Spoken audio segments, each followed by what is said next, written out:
follow-up to yesterday's film. A few people asked, what are the knives in the drawer and what causes them to end up there? I did a collection video probably about a year ago, and I was very embarrassed because a lot of them were just in a pretty bad state of, not even disrepair, more decay than anything.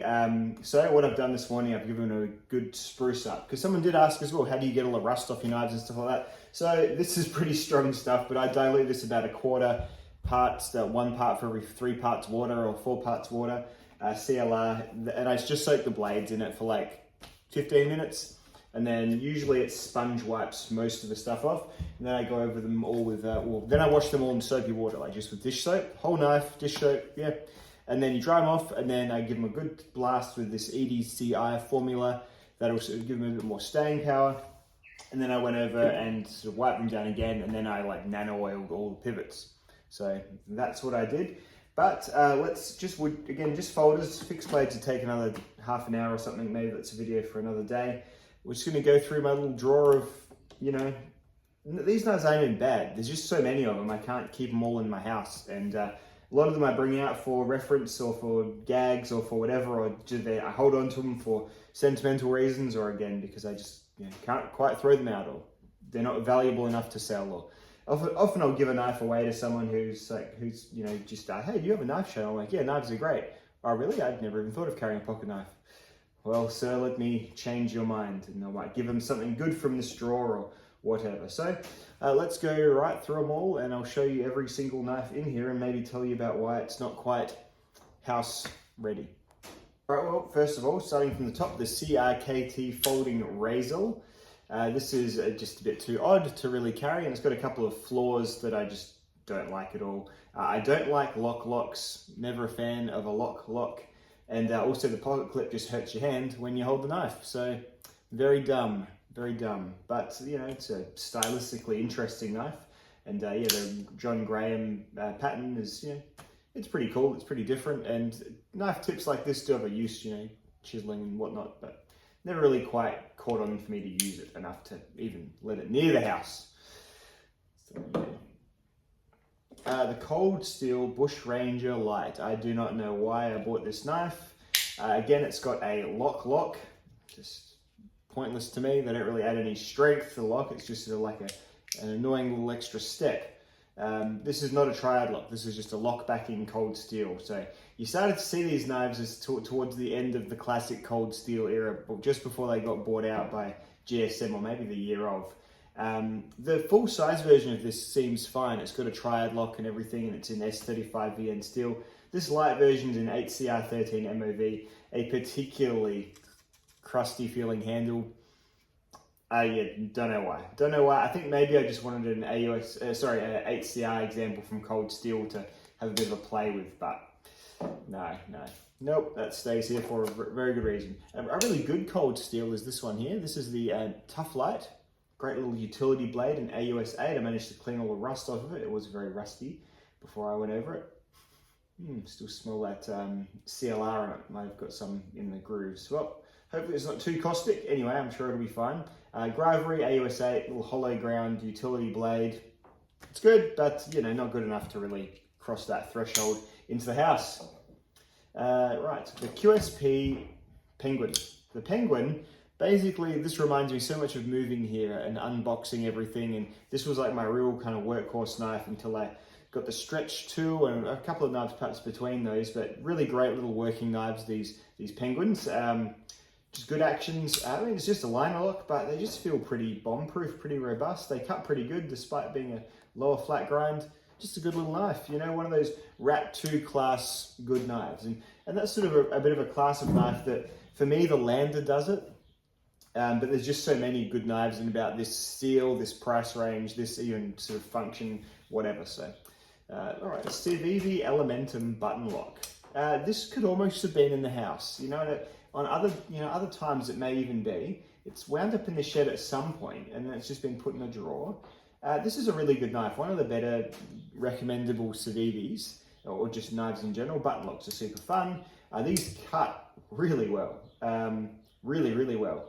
And in fact, this might end up going into the house, but my quiet carry waypoint does everything a bit better, I guess, which is why it's still living out here why I haven't really missed it or remembered it even until I just lay eyes on it then. So, Cedric Elementum, a good knife, but obviously not good enough to get in the house. This is a Gerber Gator. These old Gerber hunting gator knives. I think Stewie sent me this one. Stewie used to watch the channel, I'm not sure if he still does. Hello if you still do, Stuart. I guess just to have a look at. I did some Tormek sharpening on it at one point or another. It's pretty old-fashioned knife. These really are grandpa knives, gator knives like that. No, this issue with the grandpa knives, absolutely fine. The Buck 110 lightweight, the cheapest way of getting a 110 in your hand.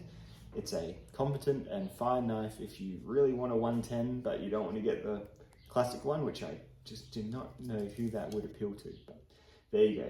If you absolutely can't resist having this as your hunting knife, I guess you could get 5 of them and put them with all of your stuff. Maybe. Don't know, but good to have around for reasons.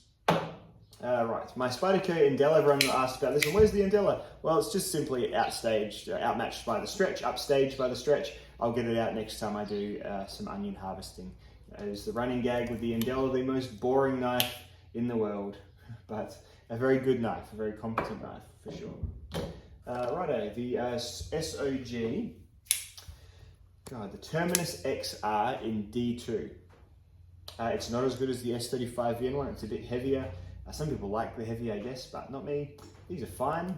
SOG, these Terminus range, pretty good knives from SOG, which feels like more of a rarity in SOG's collection these days. They've been again bought by the same conglomerate that bought Cold Steel. We're interested to see what SOG do from here on in.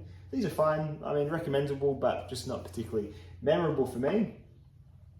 This is my first ever knife that I bought, the Leatherman Crater C33. I didn't even realize this had a launcher on the back of it. You can somewhat semi-flip it if you grab onto this little thing and give it a bit of wrist. This knife is clapped out, beaten up. Keep it on for, the reason I got this, I didn't even know what knife brands were good.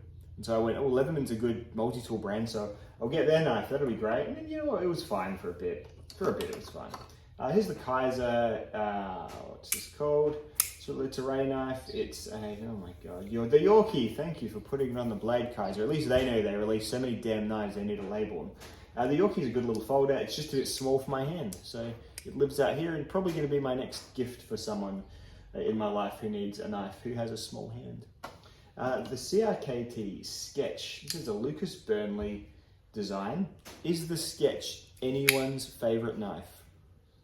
Probably not. I like Lucas's designs. This one just very forgettable. I don't even know what the particular grab was with the knife. Maybe it was the handle. It's got kind of some rubberized inlays. Just kind of difficult to open. So just never really made it anywhere near the house. The Sketch, a good example of 8CR if I ever need to do more cut testing. Spyderco 10-ish years. Remember, this was all the rage. This, nothing fancy. Full flat grinds. This was just 2008, 2010, just in a knife. For me, the Tenacious, I only really got one in the last couple of years, and by then there was many better budget knives and better Spydercos and everything better, but this was a bit of a watershed in American companies producing overseas in big numbers and doing very well from it. They cut well, they are in decent 8CR steel, but really I would never choose this over one of my other FRN Spydercos. So it sits in the drawer. My Opinel, keep it for an example of an Opinel, too rustic, too old-fashioned for me to ever really choose to carry, so therefore it stays in the drawer and not in the house. My lock's gone a bit loose and wobbly, which frankly is better than, here's my EDCI. Frankly, it's better than when they get swollen up and go all so really hard to manipulate. This Cedric Lazar in 10CR15 MOV steel. This is an Isham design. This could almost be in the house, but I guess it's in the drawer, so it's not. And sometimes that's the only explanation I've got for you. It was a shame that Elijah died last year. He was obviously having some issues, and just a very sad day for us all, because I'd only talked to him a few times, but. Yeah, just nothing really like this was coming out before or after even Elijah, so a bit sad. Right. This is a Ganzo. No, it's not. It's a Ganzo. Yeah, it's an F knife made by Ganzo. So a sub-brand of Ganzo, that is meta at this point. It's a D2 flipper, and it's actually pretty decent, but I think Gabe sent me to do some cut testing on him. He always seems to get me just as I'm going into a slump, and I never end up getting to it. I don't think it's a particularly high value knife, so I'm sure he doesn't hold it against me. Maybe I'll get to it. Here's a Delica in K390. Again, the Stretch 2 does all of these things. My wife's got my other Delica, the super gold one in titanium. That's her EDC, or her draw knife. It's in her drawers. And yeah, Delicas are fine, but again, and this one's missed a screw, and so I'm too scared of using it anymore because Spyderco screws, they're hard to get in Australia. Here is the Tucson. I can't even remember what it's called. It's by Tape, it's an S90V. The steel for me didn't cut very well. It's a good little design, a very interesting little design, but yeah, just the steel put me off a bit. The S90V should cut a lot better than this one did, but a good design. And I learned very much, you cannot tell the Tucson people anything bad about Tucson knives. They will fucking come for you. The Buck 110, classic, good reference knife, somewhat enjoyable to hold and use as an object. It's so backwards nowadays that the fact that it still does so well is almost a point of interest for it. This one's been worn and used in many an Uncle Randy's sketch, so there we go. But it stays in the shed because it just takes up too much space in my little organizer. These are big bone-shaped knives. As is the 20 CV one. I think my buddy Chris sent me this one, or I bought this one off of him or something. It's got one of those funny thumb studs on there. Yeah, this is 20 CV, a very good example of 20 CV steel from Buck. Sharpened it, used it. Nice knife, but again, it's a Buck 110, so I'll probably never choose to just carry this. If I'm going to carry anything in a sheath, it's going to be a multi-tool with all the extra fun stuff. The Kaiser Latvind, wife did really like this knife, but here it is in the drawer, so I guess she liked the Delica more. Latvind is an N690. It's an interesting little flipper, and I got it because it was green with a white line in it. That's that. Kai's actually sent me that, the Yorkie, and this knife, the Squidward, to do some reviews. And I think I've got them all out. I got the videos out. I made you your content, Kaiser. I really don't like doing that much. They got me in a moment of weakness. And then what always happens is you get too many knives. It's like any of these companies, you say yes to them, and they're like, cool, we'll send you 8 knives. And you're like, how do I spread 8 knives through my feed without people going, I'm sick of seeing Kaiser knives, dude. Fuck you and your Kaiser knives. Because generally what happens. Olight, oh my god, the flashlight companies, don't get me started. I reviewed an Olight that I bought myself. Boom, boom, boom, straight in your inbox. Hey, I saw you bought an Olight. We will send you Olights here. Here's 12 of them. It's like, if there is any reason to get like yourself a little YouTube channel together and a bit of a following, it's being drowned in flashlights. Holy shit. So, but for me, I find it stressful. Then I feel like I've got a deadline. Then I feel like I'm, no damn good. These are good knives, and I like Kaiser as a company, but again, I gotta cool my heels, and I gotta remember, like, as soon as I feel like I need to get a review out, I don't want to do it anymore. Toxic trait. Civivi, what is this even called? I don't know. It's a really good Civivi, but it's got the finger grooves, which I don't like. But the blade is one of the best cutting blades I've ever had. It's so good. 9CR, 18 MOV. But yeah, it's tall and hollow. Just a great mix for a really well slicing blade. But the handle is just a bit not right for my hand. Bugger, eh? Oh well, into the drawer it goes. Here's my farm and field tool. This used to sit in my house, but then the line still kind of kicked it out, and it would have gone really well with my orange. Actually, no, this is going back in the house to sit with all these other orange knives. Yeah, I'll send you home, old son. I think Stewie sent me that one as well. Thanks, Stewie. Hope you're still watching, man. Here's a right hummingbird. Look at it. He's a smile. Yeah. A fully functional little RWL 34 knife. I think I actually tried to cut test this once. It's just such a little edge. But a perfectly formed little titanium and RWL 34 knife. How silly is that?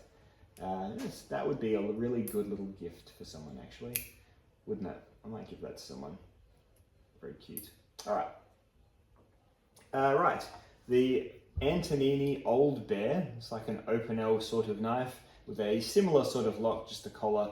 It has a curved out bit of metal.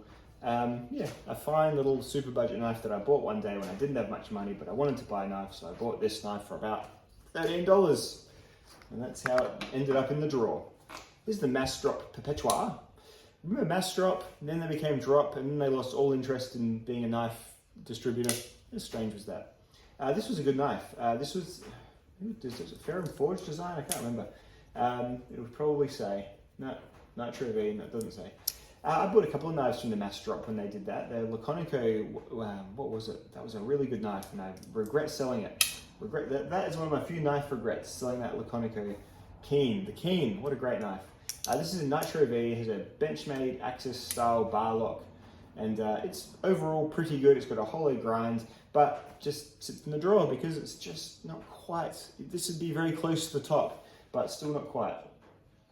The Ontario Rat 2 for when you need a Rat 2 to show next to some other knives. I've tested the D2 steel a few times. I did a fun video a while back where I sent a bunch of Rat 2s out to people and we all sharpened and saw how good we could do the steel. That was a good little video, the D2 video. Very cool. Oh, here's a stinker. This is the Gerber 10th State multi-tool. What a piece of shit. I keep this around just to laugh at it every now and then. My Alma Falcon has wound up in the drawer just because I've got the Eagle now and this one is just within a hair's breadth of falling apart. Absolutely used this knife into the ground, sharpened it like crazy.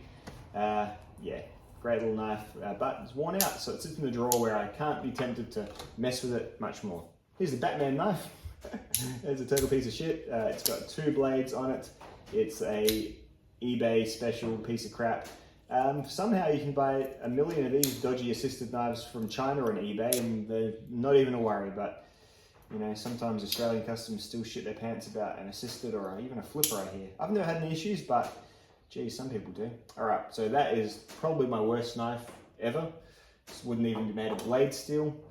This guy ended up here. This is the Metamorph by Real Steel. It's more greasy, great knife, nice slim skinny knife, just bettered by the Mini Metamorph. So it sits out here in the drawer. We've got the K-Bar Dozier. These are, talk about 2008 knives. Nothing fancy here. These are great knives, you'd say. These were everywhere for a while. It was like a cheap, good knife. I think they got upstaged pretty rapidly by the Rat 2, and then that got upstaged by everything else coming out of China. These are pretty much, pretty archaic, really. I don't think they're really on anyone's radar too much anymore, but they were fine at the time. Here's the Kershaw Pub. I don't really have many Kershaw knives. Something about the brand, I don't know, just never speak to me. The Kershaws. I had a few zero tolerances for a while. But yeah, I just sort of, I don't know, something about, I might have even had an unpleasant interaction with them or something, I can't remember. But yeah, just, this is fine, little multi-tool, but it's in the drawer, so can't be that great, otherwise it would have organically risen to the top. Sorry, Pub. The SOG Fancy Terminus XR. Yeah, this could be in the house, but again, it ain't, so here it is. You know, sometimes it's just intangible, but never quite got to the upper echelons. Probably SOG's best current EDC knife you can buy, but it still lives in the drawer, so try harder SOG or GSM Outdoors Megacorp or whatever. This is a knife I used to remind myself of where I came from, the Gerber Bear Grylls little folding miniature scout thing. I bought this because I thought it would be good because it had a Gerber and Bear Grylls on it before I knew anything about knives. Needless to say, I was wrong. Okay, here's the Line Steel Gitano. Recently was in the house, now is in the drawer. You know, I put it in the drawer because I hadn't been carrying it that much. I'm going to send this to Advanced Knife Bro. I think he would like it. So it might be on its way to you, Marky Mark, as soon as I can remember to do it.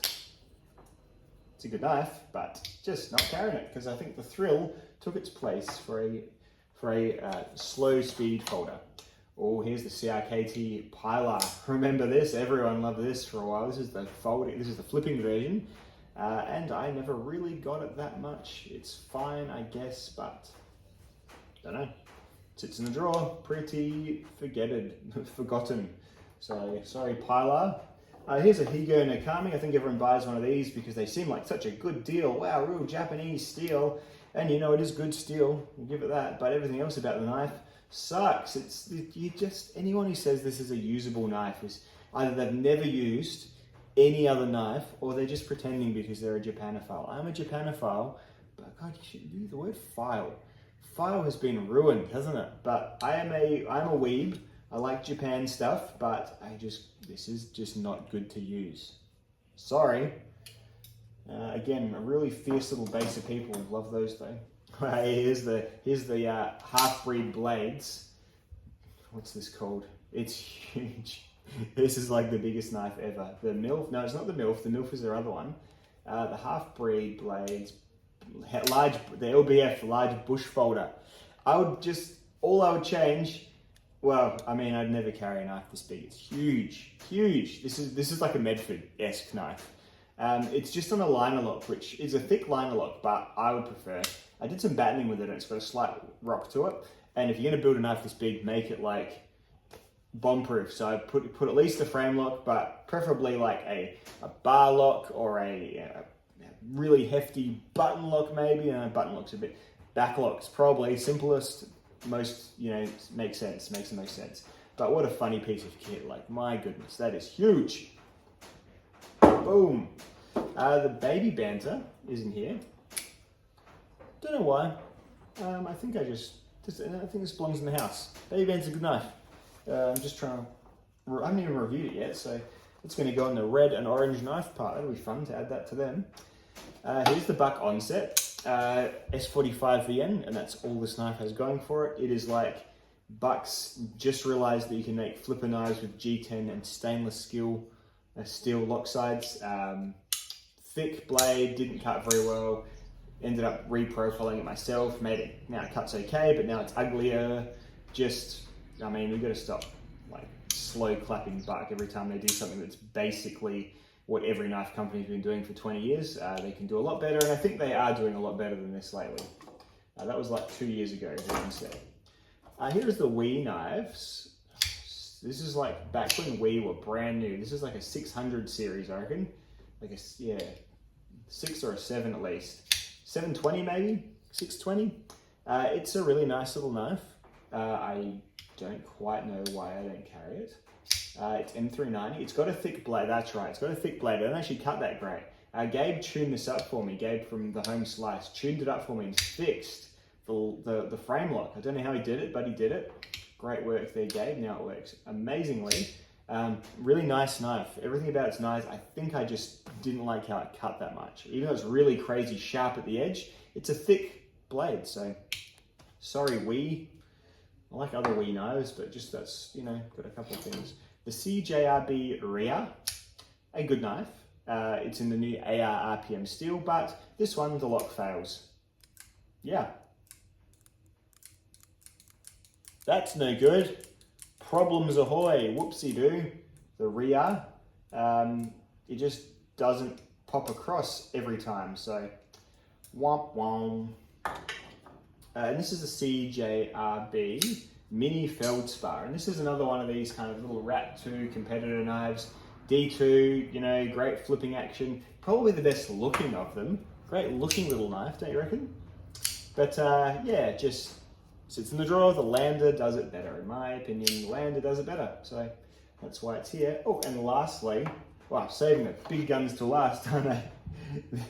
The funny open-L pruning knife. This is in stainless. Don't really know much what to say about that, apart from it is not, not often in my EDC.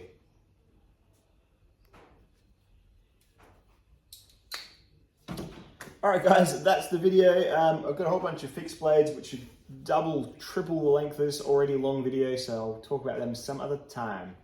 And I'm just seeing one, this is a much better note to end it on. I've got a couple notes about clean up in here that could have been hilarious and dangerous.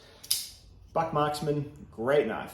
Great knife, the Buck Marksman. Sometimes is in the house, definitely up in that upper echelon of draw knives with the Masterot, Perpetua and the Line Steel Gitano, but it's here. It's a great knife, it's, good steel. It's in the drawer, here it is. The Cold Steel SR1 Light.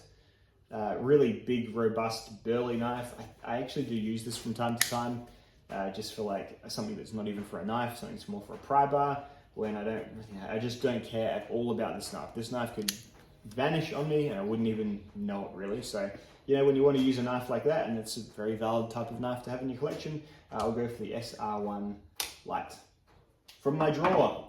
And lastly, here's the Becker folder, the BK40. Great looking knife, great performing knife. It's just a bit big. I'd just preferred they put it on a backlock, so it was a bit more robust. Then it could have been a proper outdoorsy folder. I feel like backlocks are stronger than thin line locks. And there's a D2 version of this now in a light gray handle, which, I mean, it's just moving from AUS8 to D2. You know what, impress me and put it in S30V or S35VN, and then you'd have a really nice knife. But I don't know, D2, that's just gonna tarnish on me, because you know where it's gonna live, don't you? That's right, in the drawer. All right, gang, thanks for watching. I'll see you all in the next film. Goodbye.